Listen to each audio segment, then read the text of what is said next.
All right. So since we here at Peak look at blood labs through a slightly different lens than they do in conventional medicine, I thought I'd go through our report section by section to help people understand their numbers a little bit better, perhaps. And I know you've all received, if you're a member of Peak, I know you've all received the video going through your individual numbers and individual results, but it can't hurt to hear this um, multiple times because it does get easier the more you hear it. And maybe hear it from my perspective. If Kristen or Dr. Liana did your report, maybe I share something a little bit different than they do. So, with all that said, let's take a look at what is the first section of our report, which is the blood glucose section. So, in short, this is how our body regulates blood sugar, or its ability to regulate it within what we would call an optimal range. So if you look right up here at the top, glucose fasting, this represents the amount of glucose that's floating around in our blood. Then we draw that blood, test it, and this is the value they get. So we know from research that the optimal values for that is between 75 and 86. Now, lab quote unquote normals might be from anywhere from 70 to 110 or even 120 in some cases. But what research has shown is that when your body is working well enough to maintain it between 75 and 86, it reduces your risk of all sorts of health-related issues. Because, of course, as this goes up, we start to see damage to our organs like our eyes, the nerve endings in our eyes, the nerve endings in our toes and feet. We essentially cause or trigger inflammation in our blood vessels, can lead to vessel disease and heart disease. It can affect the brain, can affect multiple things. And if it goes down, we start to see another set of issues with these blood sugars being too low. And it usually indicates there's another problem.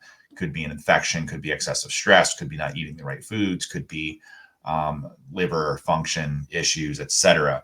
So when it's high or low, it doesn't always mean that you're eating too much sugar, for instance.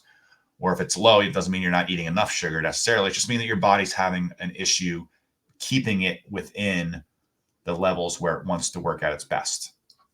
So that's two ways to look at blood work. Is if it's high, well, why is it high? Maybe there's something you're doing or something you're not doing, something you're missing. Or is it high or low because something else is going on in your body and it just can't otherwise keep it within those normal ranges or in those optimal ranges in this case. So then more investigation needs to be done. So enough on that. So glucose fasting, the amount of glucose floating around in your blood. The A1C here is an average of about 3 months of your blood sugar levels. So this hemoglobin A1C is a measurement taken on the red blood cell. It's part of its hemoglobin. It's, I guess, a simple way to look at it is how much sugar gets stuck to that hemoglobin within those red blood cells, and it's expressed as a percentage. Now, the higher your blood sugar level is on average over 3 months, the higher the percentage will be. And the lower it is, the lower the percentage will be. So why 3 months? How do we know it's 3 months? It's just a guess. It's an estimate because a red blood cell lives about 3 months and then it's recycled by your body. And then new red blood cells are being formed all the time. So the red blood cells that are measured is approximately about three months old. All right. So we have estimated average glucose. That's just based on this hemoglobin A1C number. And then we have insulin. And this is all done fasting. So it's fasting insulin. So this is how much of that hormone is floating around in your blood, released by the pancreas to keep your blood sugar where it needs to be. So when we eat something sweet, our blood sugar spikes, it goes up. Our pancreas and our body senses that. Insulin is released, and insulin is a message to the cells, open up and let the sugar inside the cells, which effectively lowers our blood sugar levels.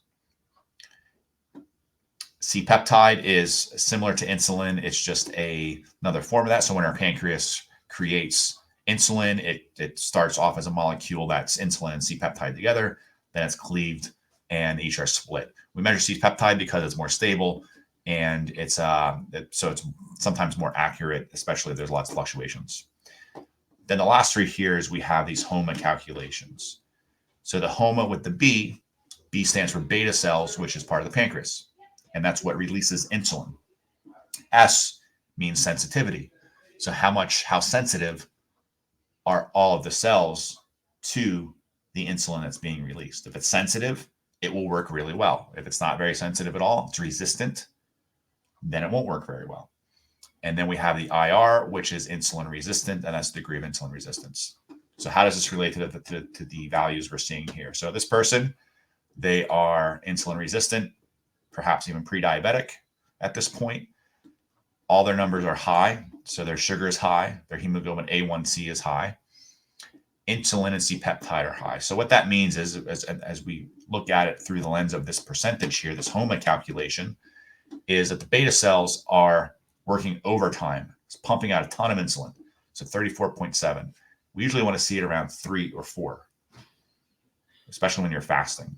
So here in the optimal range. But in this person's case, they're really pumping out a ton of insulin. So the beta cells are working overtime. It's bad, but it could be worse, which we'll talk about in a second. Then what we're seeing down here with the S value, sensitivity, is it's really low. Because presumably, if you pump a lot of insulin into the blood, it should drop your blood sugar like a rock, and you should go hypoglycemic. So you take the average person, everything's working right, you inject this much insulin, their blood sugar is going to drop to 30. And that would be a problem. But in this person, even though there's lots of insulin floating around, their cells are not very sensitive to it, so they could care less. They're not functioning, which is allowing the blood sugar to stay high. So then, of course, the third value here, the insulin resistance number, is off the charts high. So they're highly insulin resistant. One could say pre-diabetic for sure. And once this gets up above 6.7, then we classify that as diabetes. So that's what we're seeing here. High blood sugar levels, lots of insulin, poor sensitivity, highly insulin resistant. All right, the other scenario that could happen here. So if this person kept on going the way they are, it might get to the point where these beta cells burn out. So now we would see insulin and C-peptide drop to below optimal ranges. Blood sugar numbers would stay high. And then we would see where this HOMA with the B would be low. So at that point, we're approaching where they would need insulin through medication to help manage their blood sugar levels. So insulin-dependent diabetes at that point. So, all right, I hope that makes sense. And hopefully it wasn't too detailed or too complicated. But let me know what you think about that. Let me know if you have any questions or anything comes up, or if that makes sense to everyone.